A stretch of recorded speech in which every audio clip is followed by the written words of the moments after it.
এই একটি শিশু কি বা ক্ষতি করতে পারবে? আর তখন থেকেই শুরু হয়ে গেল এটাই হলো ফেরাউনের আসল পতনের কাহিনী। খেলা। মূসা আলাইহিস সালাম অন্য কোনো নারীর দুধ পান করছিলেন না। সদ্য প্রসূত এই শিশুকে বাঁচিয়ে রাখার জন্য মায়ের দুধ অপরিহার্য হয়ে উঠল। ঠিক তখনই মূসা আলাইহিস সালামের সেই বোন এগিয়ে এসে বলল, সে বোন চলে এলো। আমি এমন এক নারীর খোঁজ জানি যিনি এই শিশুর লালন পালন করতে পারবেন। আর এভাবেই মহান আল্লাহর তরফ থেকে আসা সেই ওয়াদা আল্লাহ পূর্ণ করলেন। যে মা তার সন্তানকে দরিয়ায় ভাসিয়ে দিয়েছিলেন, আল্লাহ তার কোলেই ফের মা তার পেয়েছে। সন্তানকে ফিরিয়ে দিলেন, সঙ্গে প্রাসাদের সম্মান ও মর্যাদা প্রদান করলেন।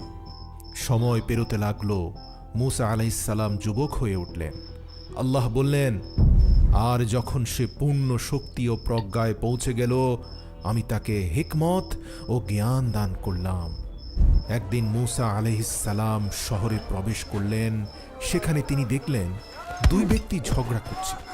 একজন তারই জ্ঞাতি ভাই মুসা মানে নবী বনী আমাদের ইসরাইল, বড় হয়ে গেল। আর অন্যজন হচ্ছে মিশরীয় পুলিশ মানে আইন শৃঙ্খলা রক্ষাকারী বাহিনীর লোক। বনী ইসরায়েলের লোকটি চিৎকার করে বলল, আমাকে সাহায্য করো। সেই আওয়াজ সোজা গিয়ে আঘাত করল মূসা আলাইহিস সালামের হৃদয়ে। তিনি এগিয়ে গেলেন এবং বনী ইসরায়েলের লোকটিকে পুলিশের হাত থেকে রক্ষা করতে পুলিশের মুখে একটি সজোরে ঘুষি মারলেন। সেই মিশরীয় গেল। পুলিশ মাটিতে পড়ে গেল, মারা গেল। আর উঠল না। মূসা আলাইহিস সালাম বুঝে গেলেন তার ঘুষিটা প্রয়োজনের চেয়ে অতিরিক্ত জোরে পড়ায় সেই পুলিশ মৃত্যুবরণ করেছে। তিনি সঙ্গে মরে সঙ্গে গেছে। আল্লাহর কাছে ক্ষমা চাইলেন।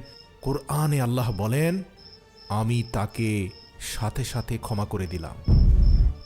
পুলিশটাকে এক ঘুষি দিল, এক ঘুষি দিয়ে মোরা গেল। মুসা নবীর কত শক্তি ছিল আপ হিসাব করে। তারপরে মুসা নবী ভুল বুঝতে পারলে, তারপরে আল্লাহর কাছে ক্ষমা চাইলে আল্লাহ সত্যি সত্যি ক্ষমা করে দিয়েছিল। তো ভিডিও কেমন লাগলো অবশ্যই কমেন্ট করে জানাবেন, আর ফেসবুক পেজটাকে ফলো করে নেবেন, আর বেশি বেশি করে শেয়ার করবেন। ঠিক আছে, আবার পরের ভিডিওতে আসছি।